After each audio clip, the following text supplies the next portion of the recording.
السقاف ثم إلى روح الشيخ أبو بكر بن سالم وأخي أقيل ثم إلى روح الحبيب عمر بن عبد الرحمن عطا الشيخ علي بن عبد الله غارس ثم إلى روح صاحب النصائح الدينية والوصايا الإيمانية الحبيب عبد الله بن علي بن محمد الحداد ثم إلى روح الحبيب علي بن محمد الحبشي وإلى أرواح أولاده حبيب أنيس بن علي الحبشي وإلى روح حبيب أحمد بن علي الحبشي وإلى روح الحبيب عبد الله بن محمد بن علوي شهاب الدين ثم إلى روح الحبيب حسن وحبيب سالم أبناء الحبيب عبد الله بن عمر الشاتري ثم إلى روح الحبيب محمد بن علي المالكي ثم إلى روح الحبيب محمد بن سالم بن حفيظ وإلى روح الحبيب علي مشهور بن محمد بن سالم بن حفيظ وإلى روح الحبيب عبد القطب عبد القادر بن أحمد السقاف ثم إلى روح الحبيب صادق بن جعفر ابن شيخ الحسني وإلى روح الحبيب عمر بن جعفر ابن شيخ الحسني إلى أرواح أجدادنا وجداتنا أعمامنا عماتنا أخوالنا خالاتنا وإلى أرواح جميع أولياء الله من مشارق الأرض إلى مغاربها وأصولهم وفروعهم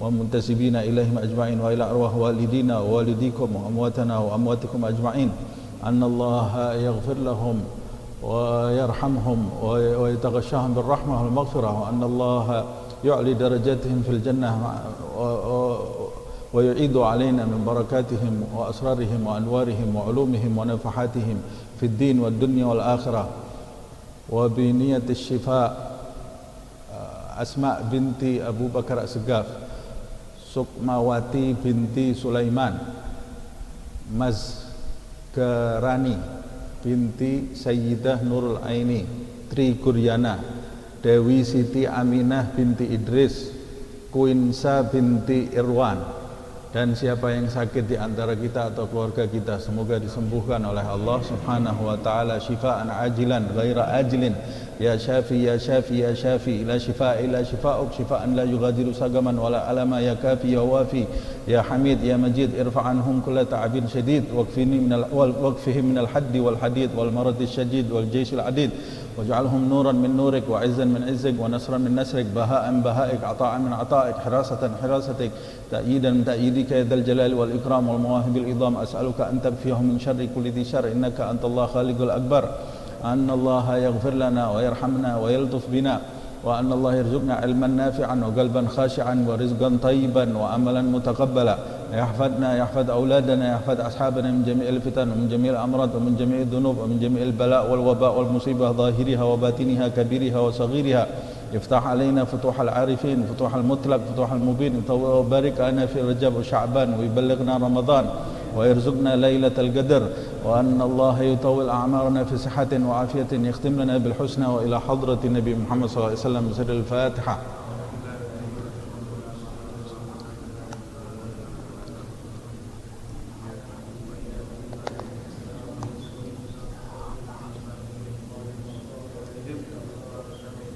آمين يا رب العالمين. بسم الله الرحمن الرحيم. الحمد لله رب العالمين. اللهم صل وسلم على سيدنا محمد وعلى آل سيدنا محمد.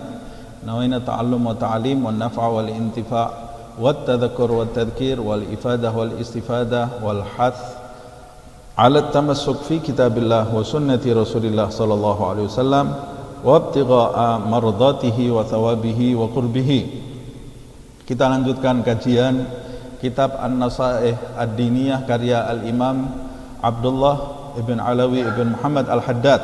Kita sampai di bab amar ma'ruf nahi mungkar,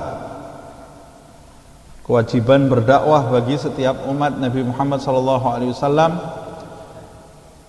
seperti yang disampaikan di dalam hadis, balighu anni walau ayah, sampaikan dari aku walaupun hanya satu ayat. Kita sudah membahas keutamaan beramar ma'ruf dan nahi mungkar ini dari ayat-ayat, dari firman Allah Subhanahu wa taala dan dari beberapa hadis Nabi Muhammad SAW. Dan di pertemuan yang lalu kita juga membahas bahwa orang yang meninggalkan amar ma'ruf nahi mungkar karena alasan duniawi lebih berat terhadap keduniaan, meninggalkan amar ma'ruf nahi mungkar karena dia punya kepentingan-kepentingan duniawi. maka orang yang seperti ini berdosa di hadapan Allah Subhanahu wa taala. Fa amma idza sakata anil amr wan nahyi li ilmihi annahu yahsul idza amara aw nahya makruhun fi nafsihi aw malihi faqad yajuzu lahu sukut. Tapi jika orang meninggalkan amar ma'ruf nahi mungkar karena dia mengkhawatirkan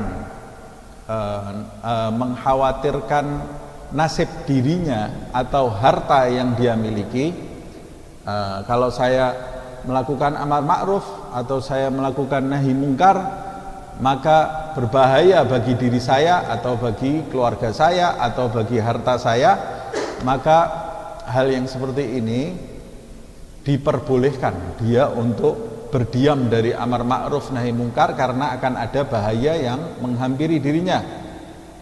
Nah, dan alasan itu kata Imam Abdullah bin Al-Haddad, ini kita sekedar mengulang yang kita bahas di pertemuan yang lalu supaya nanti kita bisa melanjutkan dan memahami. Dan alasan bahwa akan datang bahaya kepada dirinya bukan alasan yang dibuat-buat, tapi itu alasan yang waq'un zahir, alasan yang jelas-jelas dia alasan yang jelas, artinya dia benar-benar melihat peluang bahaya itu bisa menghampiri dia, bukan karena alasan yang dibuat-buat belaka.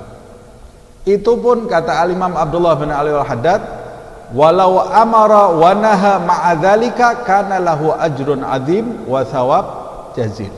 Itu pun seandainya ada bahaya yang menghampiri dirinya, dia tahu akan ada bahaya yang menghampiri dirinya atau hartanya, lalu dia tetap melakukan amar ma'ruf nahi mungkar, itu akan lebih utama bagi dia daripada dia berdiam. Padahal ada alasan bagi dia untuk diam. Kalau diam tidak berdosa, tapi dia tetap mau melakukan amar ma'ruf nahi mungkar padahal dia tahu kalau melakukan itu ada bahaya yang akan menghampiri dia, itu lebih afdol kalau sanggup. Kalau nggak sanggup tidak apa-apa, ini bukan perintah ini ya. Tapi kalau dia berani memaksa dirinya tetap untuk amar ma'ruf nahi mungkar, itu lebih utama karena ketika dia melakukan itu akan mendapat pahala yang melimpah dari Allah Subhanahu wa taala, dan itu merupakan dalil mahabbatullah, dalil kecintaannya kepada Allah Subhanahu wa taala. Makanya orang yang paling mendapat bahaya saat amar ma'ruf nahi mungkar adalah Nabi besar Muhammad sallallahu alaihi wasallam.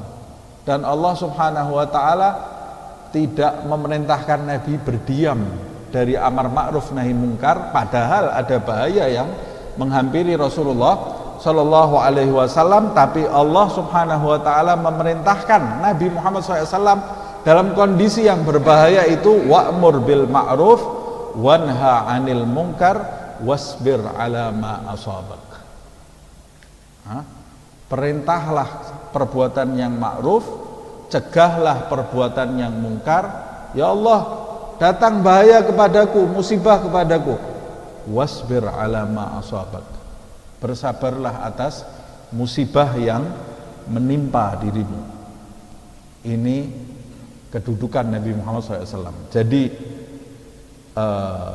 beliau kemudian mengatakan, ini yang akan kita lanjutkan ya, wa ma ahsana halul abdi idza duriba au hubisa au syutima bisabab qiyamihi bihuquqi rabbih wa amrihi bi ta'atihi wa nahyihi an maksiyatih. Betapa indahnya kondisi seorang hamba, betapa mulianya kondisi seorang hamba, betapa agungnya kedudukan seorang hamba yang dipukul, dipenjara, dicaci. Kenapa dia mendapat pukulan? Mengapa dia dipenjara? Mengapa dia dicaci? Karena dia sedang mendirikan hak-hak Tuhannya, Allah Subhanahu wa taala. Dia rela mengorbankan jiwanya, mengorbankan kebebasannya, dia rela mengorbankan namanya demi Allah Subhanahu wa ta'ala. Kata beliau, betapa indahnya kondisi hamba ini. Ini hamba yang mulia sekali. Karena cintanya kepada Allah Subhanahu wa ta'ala, dia korbankan segala-galanya demi Allah Subhanahu wa ta'ala, seperti yang saya sampaikan di pertemuan yang lalu. Sebab kalau kita lebih mementingkan diri kita daripada Allah, daripada Rasulullah SAW, tidak sempurna iman kita. Sayyidina Umar, contoh di pertemuan yang lalu, mengatakan dirinya masih lebih dia cintai dari Rasulullah. Lam yakmul imanuk, iman kamu tidak sempurna. Setelah dia lebih mencintai Rasulullah SAW daripada dirinya, kata Rasulullah, al-an ya Umar, sekarang iman kamu sempurna. Ini yang menjadikan para sahabat Rasulullah SAW merelakan segala-gala yang mereka miliki demi dakwah Nabi Muhammad SAW, demi menegakkan kalimat la ilaha illallah Muhammadun Rasulullah SAW. Kalau bukan karena sahabat, bukan karena Rasulullah SAW, maka Islam tidak sampai ke tempat kita. Maka kita tidak bisa duduk sholat berjamaah bersama, kemudian duduk membahas kajian sekarang ini. Ini semua pahalanya kembali kepada para sahabat, kembali kepada Nabi Muhammad SAW. Setiap ada orang berbuat baik, semua kembali pahalanya, sumbernya ke Nabi Muhammad SAW. Wa ma fil bariyati mahmud illa wa huwa mutalaqqan an zainil wujud, kata Habib Ali bin Muhammad Al-Habsyi. Tidak ada satu orang manusia pun yang terpuji di muka bumi ini kecuali dia mencapai kedudukan yang terpuji itu karena dia menimba dari Sayyidil Wujud Rasulullah Sallallahu Alaihi Wasallam. Coba kita bayangkan bagaimana kedudukan Nabi Muhammad SAW. Tapi itu dia dapat semuanya dengan kesabaran. Dengan kesabaran. Begitu pula para sahabat Rasulullah SAW. Nah, ini menunjukkan betapa besarnya kedudukan orang yang sudah merelakan dirinya demi Allah Subhanahu wa ta'ala. Dzalika da'bul anbiya wal mursalin. Karena bersabar dari gangguan saat berdakwah itu adalah jalan hidupnya para nabi dan para rasul. Coba nanti kita cek dari mulai Nabi Adam, kita kaji ya, dari mulai sejarah Nabi Adam sampai Nabi Muhammad SAW. Mana nabi yang tidak diganggu? Tidak ada nabi yang tidak diganggu. Mana rasul yang tidak diganggu? Tidak ada. Sebagian besar rasul dicaci, dilempar, dimusuhi, dikucilkan, dirusak, difitnah. Difitnah. Itu jalan hidupnya para rasul dan para nabi. Dan umumnya, pada umumnya setiap orang yang menyuarakan kebenaran, menyuarakan kebaikan, setiap orang yang menyuarakan kebenaran, kebaikan, umumnya dia akan mendapat ujian ini, akan mendapat musibah ini. Karena seperti yang saya sampaikan, di antara seluruh makhluk Allah Subhanahu wa ta'ala yang diciptakan, di antara seluruh umat manusia, yang beriman itu lebih sedikit daripada yang tidak beriman. Yang beriman lebih sedikit. Yang beriman, yang menjalankan perintah Allah lebih sedikit lagi. Yang beriman menjalankan perintah Allah ikhlas, ya Allah, lebih sedikit lagi. Lebih sedikit lagi. Yang beriman ikhlas, punya kedudukan tinggi di sisi Allah, lebih sedikit lagi. Lebih sedikit lagi. Rata-rata sebagian besar orang tidak mengenal Allah, sebagian besar orang tidak menjalankan perintah Allah Subhanahu wa ta'ala. Nah, makanya dia pasti akan bertentangan dengan kebanyakan orang. Nah, tapi kalau saya katakan akan mendapat musibah, itu Bukan berarti jangan yang ada di kepala kita perang. Wah, ini berarti orang kalau dakwah harus perang. Ya. Jangan yang ada di kepala kita itu jangan tahu-tahu perang, marah, ya, alis nyambung, teriak-teriak. Bukan itu. Nabi, para nabi itu semua berdakwah dengan akhlak, dengan lemah lembut. Nabi Muhammad juga marah. Tapi ketika dia marah, marahnya bukan karena hawa nafsu, bukan karena kepentingan apa-apa, marahnya benar-benar karena Allah. Dan ketika marah pun tidak ada caci maki yang keluar dari lisan Nabi Muhammad SAW. Ketika marah pun Nabi tidak marah dengan pelaku maksiat itu, tapi Nabi marah dengan perbuatannya. Marahnya Nabi kepada seseorang itu karena ingin menarik orang itu dari kesesatan menuju kepada kebenaran, bukan menjatuhkan orang yang berbuat maksiat. Bisa difahami nih ya. Seperti marahnya seorang bapak kepada anak, seorang ibu kepada anaknya. Kalau dia sampai marah, marahnya itu karena ingin menyelamatkan anak. Ini yang harus kita pahami terlebih dahulu. Kalau kita sampai berdakwah mengecilkan objek dakwah kita, maka kita pada saat itu tidak sedang berdakwah, kita sedang berbuat mungkar. Kita perlu diingatkan juga. Kalau kita berdakwah kemudian kita mencaci orang saat berdakwah, kita tidak sedang berdakwah, kita sedang berbuat mungkar. Kita juga harus diingatkan. Karena tidak ada cacian dalam dakwah Rasulullah SAW. Tidak ada mengecilkan orang lain di dalam dakwah Nabi Muhammad SAW. Tapi sumber dari segala dakwah Rasulullah SAW adalah rahmah, kasih sayang, cinta. Ketika marah pun marah karena dasar cinta, karena dasar rahmat. Nah, ini yang banyak disalahfahami oleh umat Islam sekarang ini. Waktu mendengar kalimat umpamanya orang itu berdakwah itu pasti mendapat ujian, dicaci, wah, berarti saya sudah seperti Nabi ini dicaci. Kamu dicaci karena kamu nyaci orang terlebih dahulu.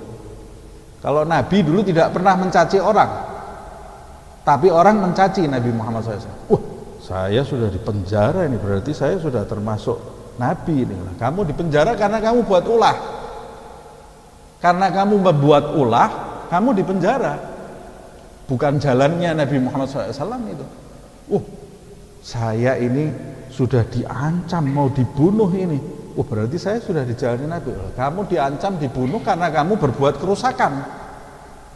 Hati-hati, dakwah itu tidak berbuat kerusakan, dakwah itu tidak dengan cacian, dakwah tidak berbuat hal-hal yang menyimpang. Makanya saya katakan tadi, sumber dari semua ini adalah rahmat dan cinta kepada makhluk Allah Subhanahu wa ta'ala. Nabi berdakwah dengan cinta, dengan rahmat, saat marah pun dengan cinta, dengan rahmat. Jangankan saat marah, saat perang pun Nabi dengan rahmat. Saat perang ini ya, mau bunuh orang loh ya, mau membunuh orang, Nabi itu dengan rahmat, tidak pernah dengan nafsu. Dan memerintahkan sahabatnya semua perang dengan rahmat. Berjalan bersama sahabat, Nabi mengatakan kepada sahabat, uqtulu birrahmah, peranglah kalian dengan rahmat. Sahabat bingung, apa ada orang perang dengan rahmat ini? Peranglah dengan kasih sayang. Ya Rasulullah, ini perang dengan kasih sayang itu bagaimana? Jangan kau seksa orang, jangan kau seksa orang, jangan kau tebang pohon, jangan kau bakar rumah, jangan kau bunuh anak-anak kecil, jangan kau sakiti wanita, jangan kau sakiti orang yang cacat, jangan kau sakiti orang tua. Kalau ada orang yang sudah syahadat, tidak boleh dibunuh. Ada satu sahabat sudah mau membunuh musuh, tahu-tahu musuhnya asyhadu alla ilaha illallah wa asyhadu anna muhammadar rasulullah. Kata sahabat, wah pura-pura kamu, bunuh. Ini bukan, ini model orang zaman sekarang ini ya, menerka ini ya. Sudah kepepet ini, sudah terdesak baru syahadat. Kalian sudah bunuh. Beritanya sampai ke telinga Nabi Muhammad SAW. Ya Rasulullah, fulan bin fulan, orang sudah syahadat tetap dibunuh. Panggil. Kata Rasulullah, benar kamu tetap bunuh. Ya Rasulullah, dia ini bersyahadat karena mau melindungi dirinya. Kalau enggak aku hunuskan pedang, dia tidak mungkin syahadat. Merah wajahnya Nabi Muhammad SAW. Itu marah. Yang mungkar itu dia. Hah? Nabi merah. Nabi itu kalau marah kadang-kadang tidak berbicara, orang sudah tahu kalau Nabi ini marah, tidak suka. Jadi Nabi kalau marah pipinya ini memerah. Allahumma shalli wa sallim ala sayyidina. Merah wajahnya Rasulullah SAW sambil mengulang-ulang ke orang tadi. Asyaqaqta qalbahu, asyaqaqta qalbahu. Nabi ini nyesel. Kok sampai kamu membunuh, kamu ini tahu isi hatinya. Kamu tahu isi hatinya. Kita bisa membaca isi hati orang. Pura-pura ini. Tahu dari mana kita bukan Tuhan? Itu urusan dia dengan Allah Subhanahu wa ta'ala. Kita hanya bisa menghukumi yang lahiriah. Ada orang syahadat, jangan percaya syahadatnya. Dari mana ini? Ada orang sholat, ini orang munafik, bukan sholat. Munafik, tahu dari mana kamu ini munafik? Kamu dapat berita dari Tuhan, bisa bedakan orang mukmin sama orang munafik. Jangan-jangan di dalam hati kamu ada ciri-ciri munafik, kamu sendiri tidak tahu. Orang yang bisa membedakan orang mukmin dan orang munafik hanya Nabi Muhammad SAW. Kok bisa? Karena Nabi mendapat kabar dari Allah Subhanahu wa ta'ala. Kecuali orang itu melakukan perbuatan secara nyata. Perbuatan secara nyata sehingga dia bisa dihukumi munafik. Itu pun kalau dia bertobat sudah menjadi mukmin lagi. Nah, ini yang perlu saya garis bawahi. Karena banyak orang membaca bab amar ma'ruf nahi mungkar ini dengan pemahaman yang salah, kemudian keluar bawa pedang, keluar bawa pentungan. Niatnya baik, mau mengamalkan ilmu, tapi caranya salah. Nah, jadi Nabi Muhammad SAW da'bul anbiya wal mursalin, dakwah dengan rahmat walaupun disakiti dirinya, walaupun dicaci, walaupun dipenjara, tapi dia tetap berdakwah, pantang menyerah. Lihat itu para aulia yang membawa Islam ke bumi Nusantara ini. Wali Songo. Kalau kita baca sejarahnya, tidak mulus dakwah mereka. Kalau yang di film-film kan ceritanya tentang keramat-keramat saja. Tapi kalau sejarahnya yang asli, mereka tidak mulus dakwah mereka. Mereka mendapat tantangan. Walaupun mereka berdakwah dengan akhlak dan banyak yang tertarik. Kemudian yang datang setelah itu Habib Husin bin Abu Bakar Al-Idrus, luar Batang. Ya. Kalau Betawi pasti tahu, sudah jelas ini. Habib Husin bin Abu Bakar Al-Idrus, luar Batang. Nah, ada yang mengatakan dia hidup di masanya Habib Abdullah bin Alawi Al-Haddad. Ada yang mengatakan datang ke Batavia, berdakwah di sini, di penjara, bukan tidak di penjara dia. Tapi dia nyaci maki orang enggak? Tidak ada caci maki. Tidak ada caci maki. Penuh dengan cinta, penuh dengan rahmat. Habib Abdullah bin Muhsin Al-Attas, Empang Bogor, di penjara enggak ya? Di penjara, nyaci maki orang. Nah, kalau kita baca biografinya tidak ada caci maki. Marah enggak? Mungkin marah.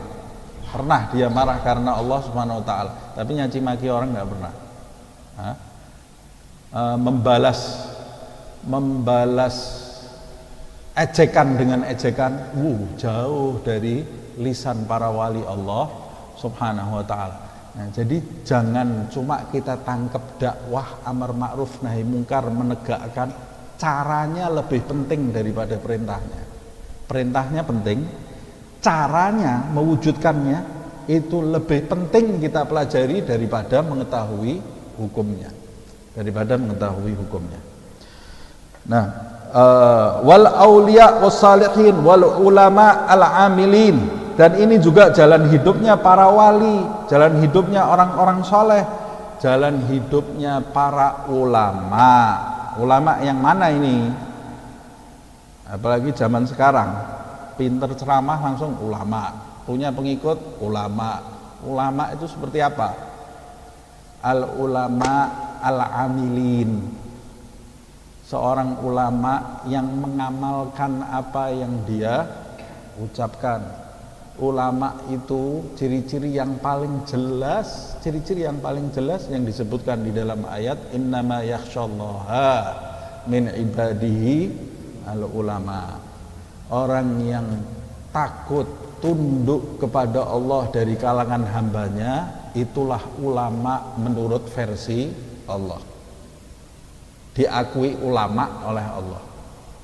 Kata guru saya, nanti di akhirat ada orang-orang di dunia ini yang dikenal dengan ulama, tapi nanti dibangkitkan, dikelompokkan bersama orang awam.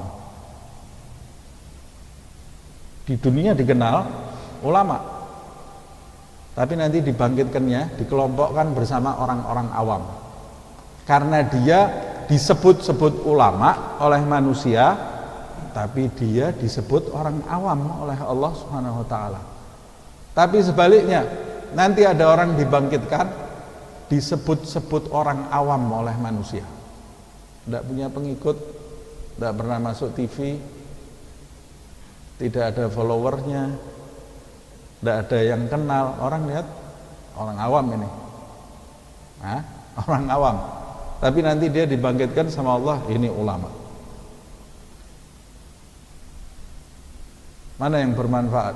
Ulama yang disebut Allah atau ulama yang disebut manusia? Yang disebut Allah. Mana yang harusnya kita cari? Gelar ulama dari Allah atau gelar ulama dari manusia? Nah, dari Allah. Itu yang kita cari.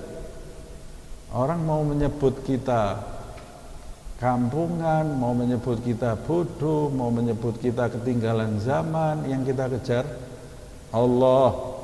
Gelar ulama dari Allah Subhanahu wa taala. Kita tidak perlu gelar ulama dari siapa-siapa. Gelar ulama dari Allah Subhanahu wa taala. Kejar itu. Bagaimana caranya ngejar? Tunduk, takut. Bagaimana cirinya orang-orang tunduk dan takut? Beradab di kerajaannya Allah. Beradab di buminya Allah. Beradab di buminya Allah. Tidak gegabah ketika mengucapkan sesuatu. Tidak gegabah ketika bertindak. Tidak gegabah ketika berinteraksi dengan seluruh makhluk Allah Subhanahu wa taala, karena dia ini sedang duduk berdiri di kerajaan Allah dan Allah melihat dia. Akhirnya dia takut, tunduk. Makanya dia ngejek orang tidak apa-apa, tapi saya jangan ngejek orang. Orang mau nyakiti saya, tidak ada masalah. Yang penting saya jangan nyakiti orang. Nah, itu ciri-cirinya ulama. Ini juga jalan hidupnya para ulama al-amilin. Kama huwa manggulun fi akhbarihim wa ma'rufun min siyarihim wa atharihim. Seperti yang dikutip dari kabar tentang mereka, cerita tentang mereka, dan seperti yang masyhur yang sudah banyak diketahui di dalam sejarah dan ucapan-ucapan mereka. Lihat, ini beliau tadi sedang menjelaskan kalau orang berani mengorbankan dirinya, mengorbankan hartanya karena ingin menegakkan hak-hak Allah Subhanahu wa taala, maka dia sedang berjalan di jalan hidupnya para nabi, para rasul, para wali, orang-orang soleh, ulama yang mengamalkan ilmunya. Dia sedang berada di jalannya, nanti dikumpulkan bersama mereka. Makanya Habib Ali bin Muhammad Al-Habsyi di dalam ucapannya dia mengatakan, seluruh jalan menuju Allah itu ada banyak. Jalan supaya kita punya kedudukan di sisi Allah Subhanahu wa taala. Kata Habib Abdullah bin Abu Bakar Al-Idris, dia mengatakan, Tariq ilallah ka'adadi anfasil khalq, kata dia. Jalan mencapai kedudukan di sisi Allah, jadi walinya Allah, jalan untuk jadi walinya Allah subhanahu wa ta'ala, itu jumlahnya seperti jumlah nafasnya makhluk. Banyak sekali.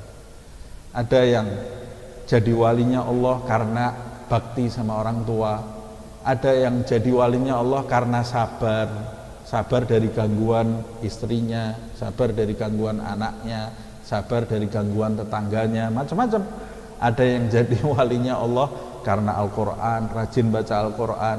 Ada yang jadi walinya Allah karena rajin puasa, macam-macam jalan menuju Allah. Sampai ada yang jadi wali karena ngasih makan pengemis. Dia baru mau makan, baru beli di pasar, baru mau dia makan, tiba-tiba di depannya ada pengemis kelaparan. Padahal ini dia ingin sekali makan ini. Bukan, bayangkan kita kalau masih membayangkan makanan, wah enak ini makanannya. Kita jalan ke toko itu, kemudian kita beli, baru mau makan, ada orang kelaparan di depannya. Diberikan ke orang yang kelaparan itu, dia nggak tahu orang yang kelaparan ini kekasihnya Allah subhanahu wa ta'ala. Yang dia kasih makan ini walinya Allah. Ditinggal, habis memberikan makanan ditinggal. Wali, ini orang wali ini, yang kelaparan ini sebelum makan dia angkat tangan, ya Allah, seperti halnya kau seperti halnya dia menyumbat rasa laparku, maka sumbatlah segala kelalaian dan hijab yang ada di dalam hatinya, ganti dengan kedudukan yang tinggi di sisimu ya Allah. Ini orang jalan jadi walinya Allah. Jadi jangan remehkan semua amal perbuatan baik. Kata Habib Ali bin Muhammad Al-Habsyi, jalan menuju Allah itu banyak dan penuh orang ngantri orang. Tapi ada satu jalan yang kosong. Kenapa kok kosong? Jarang orang lewat jalan itu. Jalannya kosong. Kita kalau mau ke satu tempat cari jalan yang macet atau cari jalan yang kosong? Nah, cari jalan kosong. Kalau ada jalan kosong mau bayar di kasir, cari yang kosong. Begitu ada yang kosong lari kita. Nggak ada orang, wah saya cari yang paling banyak antriannya. Bodoh itu orangnya. Kalau jalan dunia aja kita cari jalan tol, jalan yang kosong, apalagi jalan menuju Allah Subhanahu wa taala. Ada satu jalan ini menuju Allah yang kosong. Jarang orang melewati jalan itu. Apa itu jalannya? Dakwah ilallah. Amar ma'ruf, nahi mungkar, sedikit. Itu jalan tol menuju Allah Subhanahu wa taala. Jalan cepat menuju Allah Subhanahu wa taala, sebab da'bul anbiya wal mursalin wal awliya was salihin wal ulama al alim. Wah susah itu, tidak gampang itu ya, tidak gampang.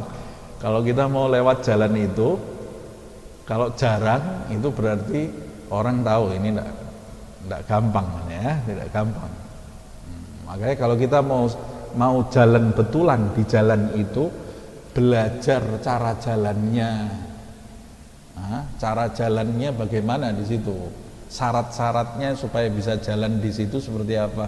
Kedua, kita harus punya kesabaran yang luar biasa, nanti sampainya cepat menuju kepada Allah Subhanahu wa taala.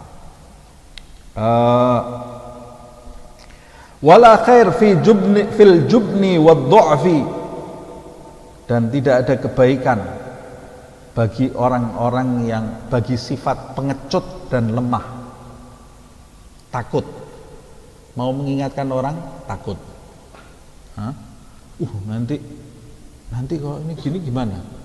Kalau saya namanya dirusak gimana nanti? Nanti kalau saya menyampaikan ini, pengecut ini orangnya ya, pengecut. Tidak ada kebaikan dalam sifat pengecut dan lemah. Al-mani'ain, siapa ini sifat pengecut dan lemah ini? Yaitu dua sifat yang menjadi penghalang bagi seseorang min nusratiddin, dari menolong agama. Intan surullaha yansurkum. Jadi agama ini perlu ditolong enggak? Allah perlu ditolong enggak? Oh, perlu. Jadi kalau ada orang agama kok dibela-bela, enggak pernah baca Al-Qur'an dia. Memang agama itu harus dibela, harus ditolong. Tapi kita menolong agama, membela agama bukan untuk agamanya. Kita ketika menolong agama karena kita mau menolong diri kita. Intan surullaha yansurkum. Kenapa sih kamu pakai membela syariat Allah Subhanahu wa taala? Kan sudah ada Allah. Loh, kamu tidak pernah baca Al-Qur'an. Saya membela syariat Allah itu bukan karena kalau tidak saya bela syariat itu bisa berbahaya. Saya membela syariat Allah itu supaya saya dapat pertolongan dari Allah. Jadi pada hakikatnya ketika kita membela agama itu kita membela diri kita nanti di hadapan Allah. Kalau kita menolong agama maka kita sedang menolong diri kita nanti di hadapan Allah. Kalau agama tidak kita tolong, tidak kita bela, nanti kita mau menjawab apa di hadapan Allah Subhanahu wa taala. Kita tidak bisa menolong diri kita. Nah, dua sifat ini yang mencegah orang dalam menolong agama, sifat pengecut, sifat lemah. Wa mujahadatil zalimin wal fasiqin. Dua sifat ini juga mencegah orang dari memerangi orang-orang yang zalim dan orang-orang yang fasik. Bagaimana maksud memerangi di sini? Dibunuh semuanya. Ada orang zalim dibunuh, dipukul. Enggak. Maksudnya memerangi di sini bukan memerangi secara fisik, pedang dan lain-lainnya. Apa tujuan memerangi ini? Liraddihim ila ta'atillah rabbil alamin.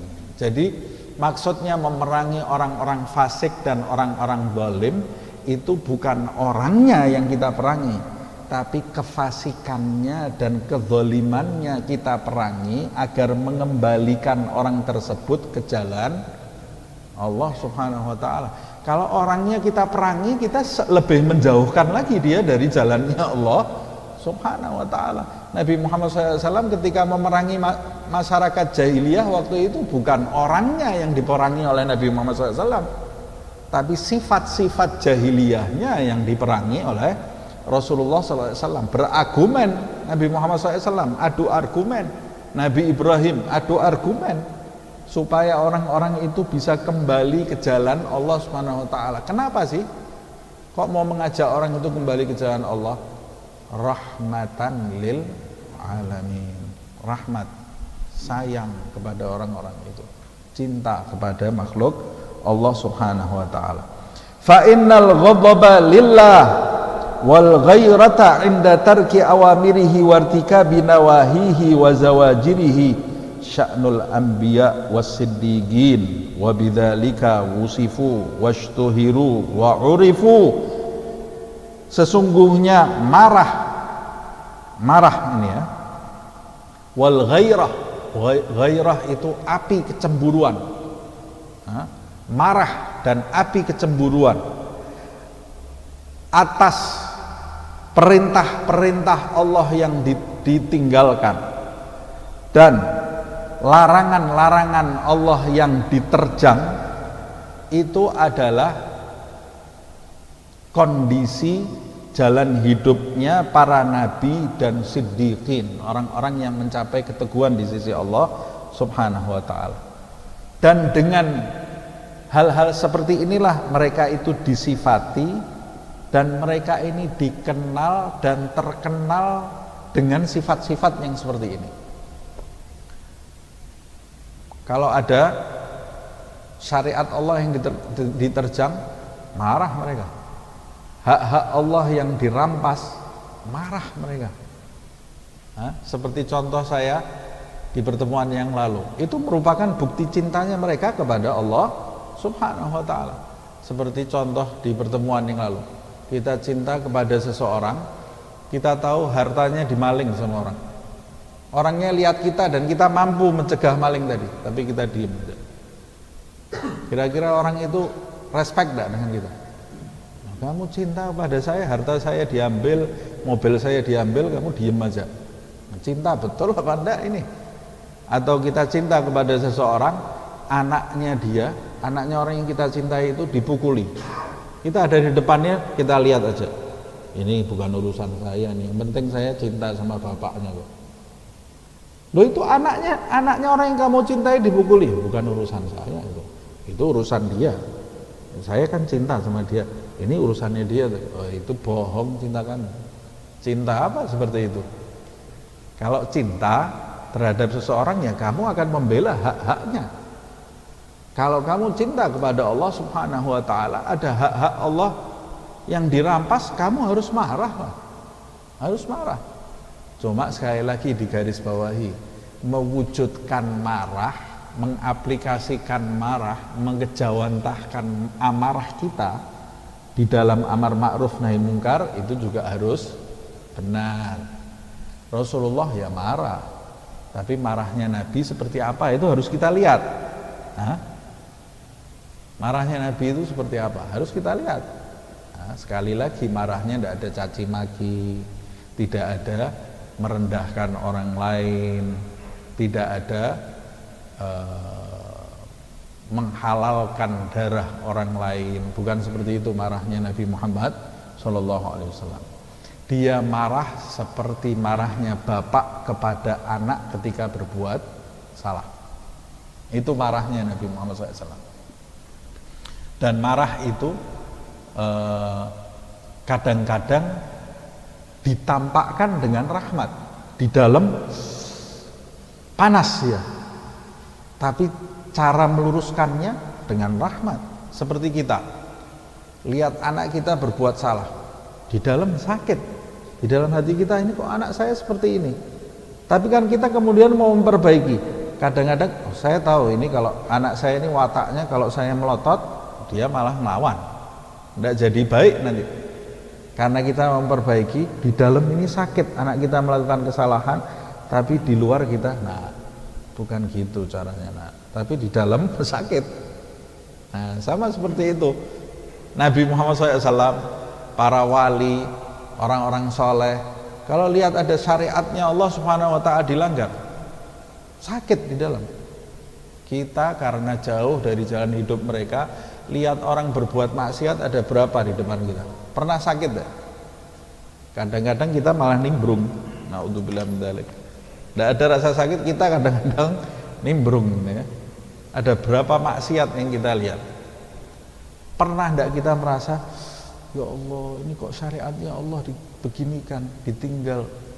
Di dalam diri kita ini tidak ada ghairah namanya. Tidak ada kecemburuan ketika syariat Allah Subhanahu wa taala diterjang. Itu menunjukkan jauh kita ini cintanya kepada Allah Subhanahu wa taala, tipis. Kalau cinta kita itu benar-benar ada syariat Allah diterjang, sakit di dalam hati kita. Nah, sakitnya itu kemudian menjadikan orang itu berpikir bagaimana caranya hak-hak Allah ini ditegakkan. Nah, itu yang paling penting itu mewujudkannya ini loh ya. Ini saya ulang-ulang terus supaya tidak salah paham ya. Jangan bosan kalau saya mengulang-ulang terus. Yang paling penting mewujudkan amarahnya supaya jadi benar ini. Itu lebih penting. Lebih penting. Ini jalan hidup para nabi. Kama warada fil hadis, seperti yang diriwayatkan di dalam sebuah hadis, annahu alaihi salatu wassalam, bahwa beliau sallallahu alaihi wasallam kana la yaghdab li nafsihi. Beliau sallallahu alaihi wasallam tidak pernah marah untuk kepentingan dirinya. Fa idzan tahaka syai'un min hurumatillahi ta'ala lam yagum li ghadabihi syai'un. Tapi kalau hak-hak Allah Subhanahu wa ta'ala itu diterjang, maka tidak ada satu orang pun yang sanggup menghentikan amarah Nabi Muhammad SAW. Artinya tidak ada satu orang pun yang sanggup menghentikan keinginan Nabi untuk meluruskan hal itu. Marahnya ada di dalam. diwujudkan dalam perbuatan meluruskan itu. Meluruskannya kadang-kadang tidak berbentuk amarah, kadang-kadang Nabi juga marah. Itu harus lihat kondisi. Makanya ketika Abu Thalib datang ke Rasulullah SAW, orang-orang musyrik ini mau menghentikan amarah dakwahnya Nabi Muhammad SAW itu ketika melihat kemusyrikan di kanan kirinya. Tidak bisa menghentikan sampai mereka itu putus asa itu ya, sudah putus asa seperti Omikron ini ya. Omikron ini putus asa ini, mau nyerang kita tapi insya Allah sebentar lagi sudah tidak ada ini ya. Sudah wabah mudah-mudahan segera diangkat. Kalau sudah nyerang lagi tapi setengah-setengah, itu berarti menunjukkan ini sudah mau habis ini ya. Nah, sama seperti itu. Ini orang-orang musyrik ini, dia datang ke Abu Thalib sudah tidak punya jalan lain dia. Ini yang mau dicari keponakan kamu ini apa sih? Mau nyari perempuan, kita carikan perempuan yang paling cantik. Mau nyari uang, kita kumpulkan kekayaan biar dia paling kaya sendiri di Arab. Mau cari pangkat, kita angkat jadi pemimpin, tapi sudah tidak usah dakwah lagi. Datang ke Rasulullah SAW Abu Thalib, disampaikan sama Abu Thalib, tapi Rasulullah SAW nangis. Ya am, kata Rasulullah, hei pamanku, andai kata matahari di kanan kiriku, di tangan kiriku, bulan di tangan kananku, maka aku tidak akan menghentikan dakwahku ini. Maksudnya manggul matahari sama bulan, musibah yang berat sekali. Aku tidak akan memberhentikan dakwah. Ini Nabi Muhammad SAW ya. Tidak ada yang bisa menghentikan amarah dakwah Rasulullah SAW. Kadang-kadang berbentuk marah, seperti sahabat tadi yang ditegur itu Nabi marah waktu membunuh orang seenaknya. Kadang-kadang marah terhadap istrinya. Nabi Muhammad SAW pernah suatu ketika duduk dengan salah satu istrinya, masuk salah satu istrinya yang lain, tapi pendek istrinya itu. Kemudian istri yang di samping Nabi ini, waktu istri yang pendek itu menyerahkan makanan kemudian keluar, istri yang di samping Nabi ini kemudian berkata kepada Nabi, fulanah istri kamu itu pendek ya, sampai bajunya itu menyeret di tanah dari kecilnya badannya. Ini termasuk ghibah ini ya. Cuma berbicara seperti itu loh ya. Kalau kita kan bilang cuma bicara seperti itu bukan cuma, itu ghibah. Sering ada orang tanya ke saya, Ustadz, kalau saya membicarakan kekurangan orang lain tapi tidak bohong, itu ghibah. Nah, yang namanya ghibah itu tidak bohong. Ghibah itu membicarakan kekurangan orang lain yang jika orang itu dengar tidak suka, itu namanya ghibah, tidak bohong. Kalau membicarakan kekurangan orang lain bohong, itu namanya bukan ghibah lagi, fitnah itu namanya. Merusak nama baik orang. Waktu istrinya Nabi itu membisikkan hal itu kepada Rasulullah SAW, merah wajahnya Nabi, marah. Nabi marah, merah wajahnya, dan dia berkata kepada istrinya, ucapan kamu yang barusan kamu ucapkan tadi, kalau diletakkan di lautan yang jernih akan menjadikan lautan itu mendadak berbau bangkai karena kotor baunya ghibah itu. Tapi pada saat itu marah Nabi Muhammad SAW. Tapi suatu ketika istrinya datang, suatu ketika Rasulullah SAW masih banyak tamu, ada beberapa tamu di rumah Aisyah. Tiba-tiba datang salah satu istri yang lain mau berbaik hati karena di rumahnya Nabi ada tamu. Rumahnya Nabi itu jarang ada makanan. Istri yang lain itu datang ke rumahnya Nabi, bukan jam waktunya dia dikunjungi Nabi, ini jamnya Aisyah ini ya, memberikan makanan kepada Rasulullah. Ya Rasulullah, ini saya punya makanan buat jamu tamu. Sama Nabi Muhammad SAW dibawa masuk. Nabi Muhammad ini bersih, tidak ada niat apa-apa ya. Dibawa masuk, dia bilang ke Aisyah, Aisyah ini siapkan sudah ada nampan-nampannya ini. Ini kamu tinggal kamu atur, nanti saya berikan ke tamu. Jadi Nabi itu melayani. Nanti kalau sudah saya suguhkan ke tamu-tamu yang ada di depan itu. Aisyah ini karena cintanya kepada Nabi Muhammad cemburu dia. Ini waktunya dia yang khidmat kok istri lain ikut-ikut. Dia marah, dibanting nampannya sama Aisyah. Dibanting nampannya pecah. Pecah. Ya, dia kan manusia biasa, bisa marah juga ini. Ya, kalau tidak marah namanya tidak cinta namanya.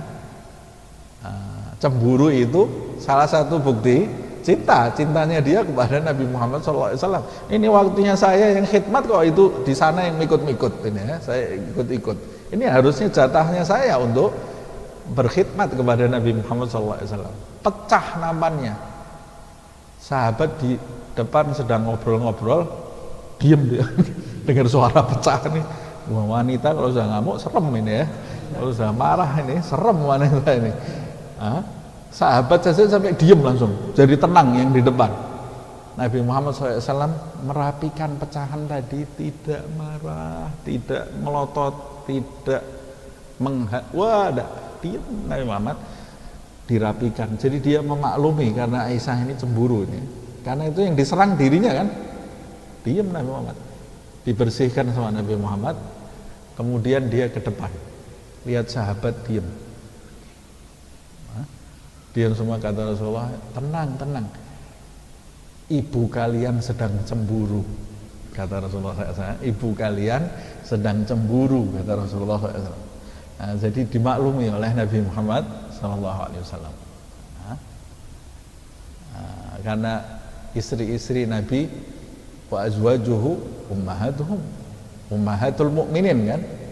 Jadi istri-istrinya Nabi Muhammad itu ibunya orang yang beriman. Ibunya orang yang beriman. Nah, jadi suatu ketika Nabi pulang dari sholat subuh, minta sarapan. Ada sarapan enggak? Kata istrinya, enggak ada yang bisa dimakan ya Rasulullah. Kalau zaman sekarang, suami zaman sekarang gimana nih? Lapar pulang dari sholat, ada yang dimakan? Enggak ada makanan. Wah, kebalik itu meja satu rumah langsung ya. Tapi kalau pulang anaknya masih tidur semua, belum sholat subuh, tenang dia, tenang kayak tidak ada apa-apa. Nah, kebalik ini. Rasulullah SAW pulang ke rumah tidak ada sarapan. Kata Rasulullah, oh tidak apa-apa, idan ini shaim. Kalau gitu saya puasa aja sekarang. Kalau kita alisnya nyambung sampai sore itu, salah semua itu kerjaannya istri hari itu. Suatu ketika Nabi minta makan, ambilkan makan. Kemudian datang istrinya Nabi, ini Rasulullah adanya cuma ini, adanya cuma gandum.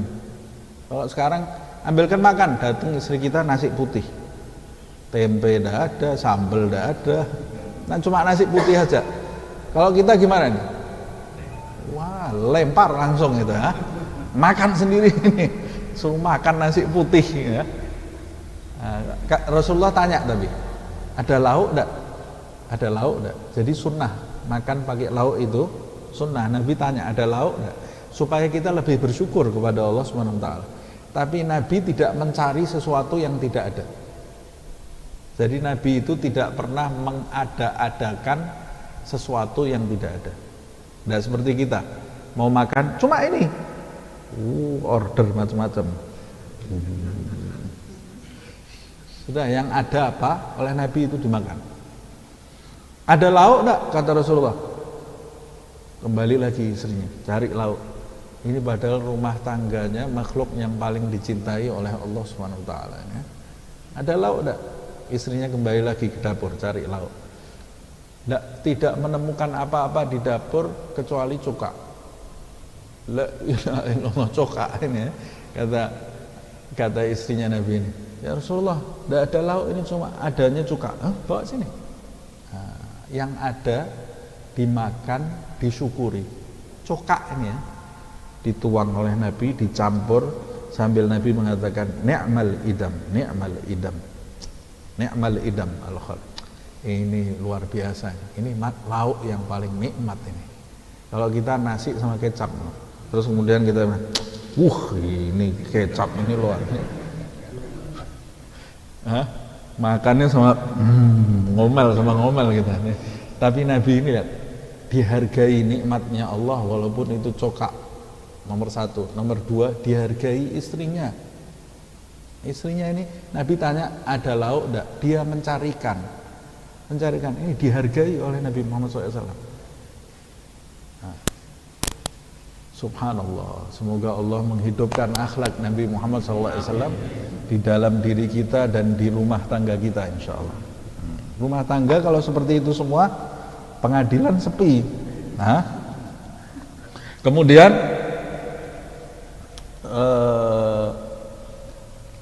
wa kama qala alaihi salatu wassalam, dan juga seperti yang disebut oleh Rasulullah SAW di dalam sabdanya fi haqqi Umar ibn al-Khattab radhiyallahu anhu, tentang Sayyidina Umar ibn al-Khattab. Nabi pernah berkata tentang Sayyidina Umar ibn al-Khattab. Bagaimana Umar ibn al-Khattab? Kata Rasulullah SAW, Umar ibn al-Khattab qauluhul haq, ucapannya Umar itu benar.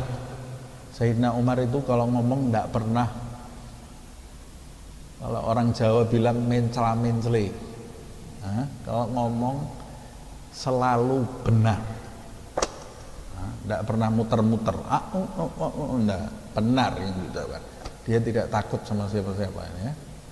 Kalau ngomong benar, mau hijrah aja, semua orang sahabat semua sembunyi-sembunyi. Sayyidina Umar pengumuman, saya besok pagi mau hijrah ke Madinah. Siapa yang mau istrinya jadi janda, anaknya jadi yatim, silahkan berhadapan dengan saya. Saya besok mau hijrah. Sepi, tidak ada yang berani menghadap Sayyidina Umar ini. Jelas kalau ngomong. Ada orang yang punya sifat seperti ini ya. Sayyidina Umar itu seperti itu. Kalau ngomong gaulul haq, gauluhu al haq. Kalau ngomong lurus, benar. Wa ma lahu finnas min shadiq, tapi ini resikonya ini ya. Dan dia ini tidak punya sahabat, tidak ada yang mau dekat sama dia, karena kalau ngomong jelas. Padahal orang itu banyak basa-basinya. Orang kalau omongannya jelas, tidak basa-basi, benar yang diomongkan, tetap lurus gitu ya. Mesti resikonya temennya sedikit, seperti Sayyidina Umar ya. Tapi kalau orang yang dibaluti rahmat, kadang-kadang ada orang yang bukannya dia tidak jujur, tapi dia tidak jujur sepenuhnya. Ada orang yang tidak bohong, tapi tidak jujur sepenuhnya. Cuma ada tujuannya. Tujuannya ini kalau saya jujur sepenuhnya nanti dia sakit ini. Dia sakit ini. Nah, ada orang yang seperti itu karena rahmat. Nah, orang yang seperti itu biasanya disukai orang, terus biasanya juga orang terhadap dia kurang menghargai dalam tanda kutip, karena gampang ini orangnya ya, kurang menghargai. Jadi orang jadi agak berani. Seperti Rasulullah SAW ya. Rasulullah itu rahmatnya sangat besar. Nabi Muhammad SAW itu rahmatnya luar biasa, sehingga wanita itu berani duduk ngobrol dengan Nabi Muhammad SAW. Tanya-tanya, wanita itu ngobrol dengan Rasulullah SAW. Kok berani ya? Karena rahmatnya Nabi ini sangat besar. Suatu ketika ada sekelompok wanita yang duduk di hadapan Nabi bertanya, macam-macam masalah agama. Tiba-tiba datang Sayyidina Umar ibn al-Khattab. Waktu Sayyidina Umar datang, ini wanita ini semua lari semuanya. Lari meninggalkan Nabi Muhammad SAW. Rasulullah SAW kemudian tersenyum, kemudian bersabda, la yafruqu uman fajjan ma salaka Umar fajjan illa salaka syaitan fajjan akhar, kata Rasulullah SAW. Umar ini tidak menempuh satu kampung kecuali setan yang ada di kampung itu pilih kampung lain. Tidak berani sisipan dengan Sayyidina Umar, tidak berani bertatap muka dengan Sayyidina Umar. Loh, berarti Sayyidina Umar lebih hebat dari Nabi. Kok wanita berani duduk bersama Nabi Muhammad SAW? Karena Nabi rahmatnya lebih besar. Rahmatnya Nabi Muhammad SAW. Resikonya kalau orang rahmatnya sangat besar, resikonya orang kadang-kadang kurang menghargai. Nah, seperti Sayyidina Ali bin Abi Thalib teriak manggil pembantunya, fulan, fulan, fulan. Tidak dijawab sama pembantunya. Sayyidina Ali kemudian ke kamar pembantunya, tanya, loh, saya teriak-teriak tadi manggil kamu dengar enggak? Dengar. Kata pembantunya ini ya, dengar. Kamu dengar? Lah kenapa tidak menjawab panggilan saya? Males saya. Kata pembantunya ini. Males ini. Kok berani-beraninya ini? Padahal Sayyidina Ali itu kalau perang, pedangnya satu kali puteran, kepalanya orang kafir ini hilang semuanya. Ada puluhan kepala hilang. Sayyidina Ali-nya itu dengar jawaban pembantunya ini ketawa. Kata Sayyidina Ali, kamu kok berani ngomong seperti itu ke saya? Kalau zaman sekarang ya langsung out ini, keluar ini tuh, sama baju-bajunya sudah. Nggak pakai gaji lagi itu, sama baju-bajunya sudah tanpa gaji. Kok berani kamu berbicara seperti itu? Kata pembantunya, li'annani amintu min ghadabi. Karena aku ini aman dari marah kamu. Kamu ini orangnya tidak pernah marah. Jadi makanya akhirnya jadinya saya berani seperti ini, kata dia. Nah, itu resikonya orang yang sabar, rahmat, itu pasti ada yang kurang ajar ya. Kita sendiri terhadap Allah kurang ajar. Kurang ajar kita ini terhadap Allah. Kok berani kita? Sama polisi di jalan, kita lebih takut polisi daripada Allah Subhanahu wa taala. Kok berani kita terhadap Allah Subhanahu wa taala? Ya karena rahmatnya Allah luar biasa. Kalau Allah menampakkan kebesarannya kepada kita, sholat aja kita mungkin tidak berani kita. Berani-beraninya kita ini habis berbuat maksiat, habis itu angkat tangan, ya Allah beri saya kesehatan. Habis maksiat minta. Habis maksiat, berbuat dosa, habis itu minta. Kok berani kamu? Ya ini karena Allah ini zat yang Ar-Rahman, Ar-Rahim, Ar-Ra'uf, Allah Subhanahu wa taala. Nabi Muhammad SAW juga, laqad ja'akum rasulun min anfusikum azizun 'alaihi ma 'anittum harisun 'alaikum bil mu'minina ra'ufun rahim. Sifatnya Rasulullah SAW. Ini Sayyidina Umar ini menunjukkan ketegasan Sayyidina Umar. Nah, resikonya orang yang tegas, ucapannya benar, resikonya temannya sedikit. Baru ada orang duduk-duduk, orang ini yang tegas ini datang, diam semua langsung ya. Wa qala ta'ala fi wasfi ahbabihi minal mu'minin. Allah Subhanahu wa taala berfirman tentang sifat-sifat hamba-hamba yang dicintainya dari golongan orang beriman. Apa sifat hamba itu?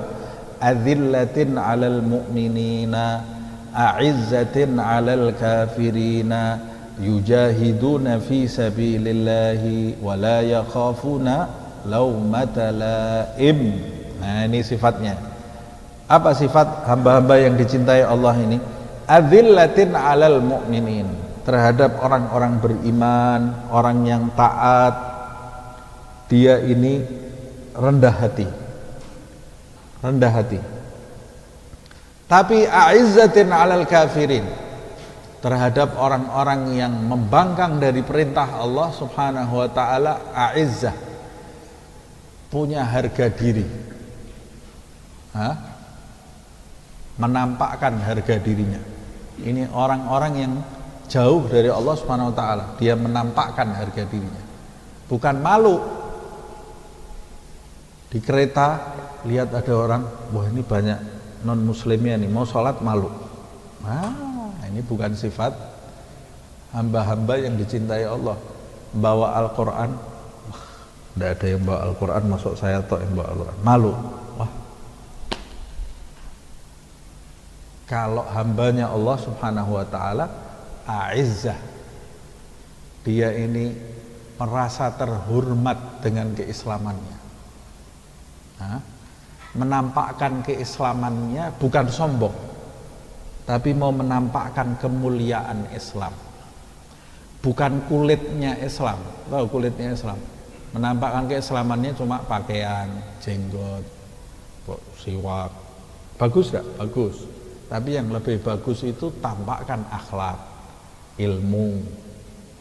Terus jangan perlu dengan orang-orang itu.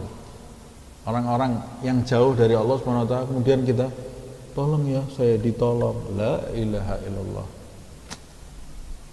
Kamu harus tampakkan keislaman kamu hanya perlu pertolongan Allah Subhanahu wa taala. Terhadap orang-orang yang beriman, rendah hati, sabar, akhlak, bantu, rangkul. Zaman sekarang kebalik. A'izzatin 'alal mu'minin, adillatin 'alal kafirin. Naudzubillah min dzalik. Terhadap orang-orang yang beriman, harga diri. Terhadap orang-orang kafir, adillah, takut, minder. Ketemu orang-orang bodoh sendiri, merasa bodoh sendiri, merasa dirinya hina. La ilaha illallah. Padahal kamu sudah dimuliakan dengan la ilaha illallah Muhammadur Rasulullah. Dia punya kekayaan seluruh dunia, masih lebih miskin daripada kalimat la ilaha illallah Muhammadur Rasulullah sallallahu alaihi wasallam. Nah, ini penting. Sifat ahbabullah ini ya. Hamba-hamba yang dicintai Allah Subhanahu wa taala itu tegas, punya kehormatan di depan orang-orang kafir. Kehormatan yaitu mempertahankan keislamannya. Tidak ada kompromi dalam hak-hak Allah Subhanahu wa taala, tidak ada kompromi. Kayak orang-orang musyrik yang datang ke Nabi Muhammad SAW. Ya Muhammad SAW, kita begini aja, daripada ribut-ribut terus, kita buat perjanjian, setahun kita menyembah Tuhan pakai cara kamu, tahun berikutnya kita nyembah Tuhan pakai cara kita, ganti-ganti terus. Turun ayat, qul, katakan hai Muhammad kepada orang-orang itu, qul ya ayyuhal kafirun, hai orang-orang kafir, la a'budu a'izzatin 'alal kafirin. Ini izzah, tidak perlu dengan hal-hal duniawi. Masalah ibadah, agama, toleran itu menghargai. Tapi kalau hari raya non muslim kita jadi ikut merayakan hari rayanya, ini bukan a'izzah ini namanya. Bukan a'izzah yang seperti itu. Ya kita menghargai, silahkan mereka itu merayakan hari rayanya, tidak boleh haram kita ganggu, tidak boleh kita ganggu. Tempat ibadahnya kita ledakan, dosanya besar. Setiap jiwa yang mati di situ nanti kita ditanya oleh Allah Subhanahu wa taala, walaupun non muslim. Tapi kalau Natal kita ikut Natal, Konghucu kita ikut Konghucu, kemudian apa lagi? Nyepi kita ikut nyepi. Kalau kemarin karena Omikron nyepinya ya, itu namanya orang pelin-pelan itu. Mereka juga tidak seperti itu kan? Orang Kristen Lebaran ikut Lebaran, ya enggak juga. Ya mereka punya keyakinan sendiri, kita punya keyakinan sendiri. Yang namanya hidup damai itu hidup saling menghargai dalam perbedaan. Tapi kalau hidup damai diterjemahkan dengan ikut merayakan, itu namanya bukan hidup damai, namanya bukan toleransi, namanya orang pelin-pelan itu namanya. Seperti orang musyrik ini. Tapi definisi toleransi itu seperti yang dijelaskan dalam surat Al-Kafirun, lakum dinukum waliyadin. Kamu punya agama kamu sendiri, jalankan itu. Waliyadin, kita juga punya agama. Saya tidak menyerang agama kamu, kamu jangan menyerang agama saya. Kita hidup berdampingan, damai bersama. Nah itu kan dasarnya undang-undang atau Pancasila, dasarnya adalah itu, lakum dinukum waliyadin. Makanya masyarakat Indonesia ini bisa hidup seharusnya berdampingan, karena mayoritas penduduknya adalah orang Islam. Orang Islam sudah diajarkan jauh-jauh hari oleh Allah melalui lisan Nabi Muhammad sallallahu alaihi wasallam. Nah, kita tutup dengan kalimat terakhir ini. Fatabayyana annal mu'mina al-kamila la yaqdir ayyamlik nafsahu 'inda musyahadatil munkarat. Maka jelas dari pembahasan kita di atas, kata beliau, bahwa seorang mukmin yang sempurna keimanannya, dia tidak akan mampu menahan dirinya saat menyaksikan hal-hal yang mungkar di depannya. Tidak akan mampu menahan diri dia. Maksudnya bagaimana? Tidak mampu menahan dirinya seperti apa? Hatta yughayyiraha. Lihat ini. Dia tidak akan mampu menahan dirinya saat melihat kemungkaran sampai dia bisa merubahnya, bukan menghabisinya, bukan merendahkannya, bukan mencacinya, bukan membunuhnya, tapi bagaimana. Jadi orang yang sempurna keimanannya, kalau dia lihat kemungkaran pada keluarganya, oh ini ya Allah ada yang tidak sholat di keluarga saya, ya Allah tetangga saya ada yang tidak sholat, ya Allah sebelah sana melakukan perbuatan maksiat. Dia tidak bisa menahan dirinya, terus berpikir, oh bagaimana ini caranya ngerubah ini, bagaimana caranya supaya orang itu sholat, bagaimana caranya dia terus berpikir. Tidak akan selesai dia berpikir, karena dia merasa itu kewajiban dia. Nah, ini orang beriman yang sebenarnya seperti ini. Kalau kita urusan uang ini ya, urusan uang kita tidak bisa berpikir bagaimana caranya menghasilkan uang ini ya, bulan ini.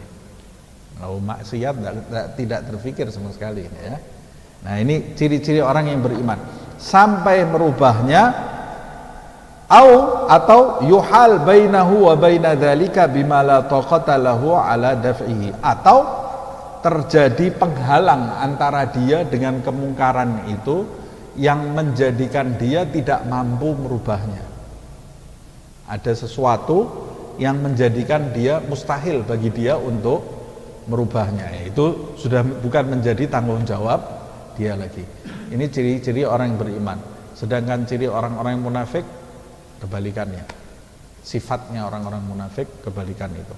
Nah ini karena waktunya sudah lewat, nanti insya Allah kita lanjutkan di pertemuan yang akan datang. Ini menarik sekali pembahasan amar ma'ruf nahi mungkar, dan penting bagi kita untuk mengetahuinya supaya kita bisa beramar ma'ruf dan bernahi mungkar dengan cara yang bermanfaat, karena dengan cara yang benar, karena jika caranya benar maka itu akan mendatangkan manfaat untuk perkembangan dakwah Islam, menegakkan kalimat la ilaha illallah Muhammadun Rasulullah, dan yang paling penting bermanfaat untuk kita nanti di hadapan Allah Subhanahu wa ta'ala. Itu yang kita kejar.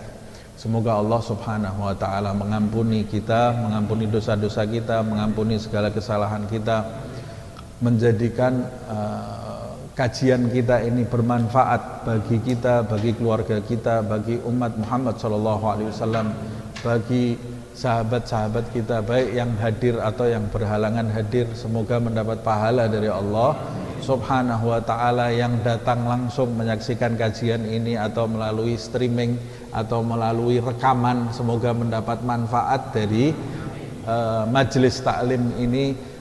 Semoga Allah Subhanahu wa ta'ala seperti halnya mengumpulkan kita di tempat ini, dikumpulkan kita juga nanti di surga Allah Subhanahu wa ta'ala bersama Nabi Muhammad SAW, tanpa didahului hisab, fitnah, siksa dan adab. Semoga Allah Subhanahu wa ta'ala memberkahi kita di bulan Rajab dan Sya'ban, menyampaikan kita ke bulan Ramadan dalam keadaan sehat walafiat, selamat lahir batin.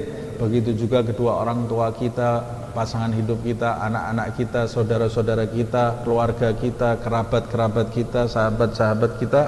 Semoga Ramadan yang akan kita temui nanti menjadi Ramadan terbaik seumur hidup kita, dan semoga kita termasuk mereka yang mendapatkan malam Al-Qadar insyaallah. Amin ya rabbal alamin. Ala hadhihi bisirril Fatihah.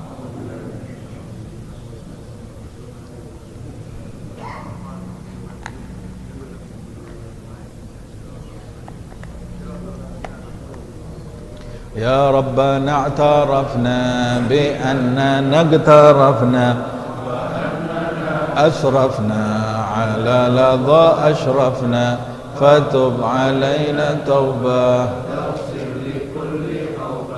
واستر لنا العورات وآمن الروعات واغفر لوالدينا ربي ومولودينا والأهل والإخوان وسائر الخلان وكل ذي محبة أو جيرة أو صحبة والمسلمين أجمع آمين ربي اسمع فضلا وجودا منا لا باكتساب منا بالمصطفى الرسول نحظى بكل سول بالمصطفى الرسول نحظى بكل سول بالمصطفى الرسول نحظى بكل سول صلى وسلم ربي عليه عد الحب وآله والصحب عدد طش الصحب والحمد للإله في البدء والتناهي. Sebagai penutup supaya tidak salah paham, apa yang kita bahas di dalam kajian ini, kalau kita mau mendapatkan manfaatnya, semua kalimat yang kita bahas tadi tujukan untuk diri kita, bukan untuk orang lain.